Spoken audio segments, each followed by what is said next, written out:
Voxen agerraldiak ze gorputzaldi utzi dizu? Hitz barik. Osea, eske ez daude hitzak horre entzun genuena, ez dakit hausnartu alizateko, ez? Baina, bai, uste dut argi geratzen dela, eta kasu konkretuan, berdintasunaren inguruan, oraindik erresistentzia asko daudela, berdintasunaren inguruaren edo arloan, ez? Edo berdintasunak aurrera egiteko. Eta uste dut abisu bat dela.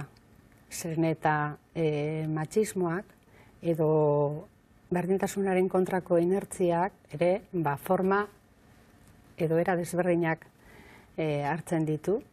Eta adi egon behar gara, argi dago berdintasunaren kontrako inertziak eta indarrak hor daudela, eta horrek behartzen gaitu lanean jarraitzen, eta indar gehiagorekin esango nuke, ez? Zeren eta argi dago, arlo batzuetatik berdintasunaren alde ez daudela.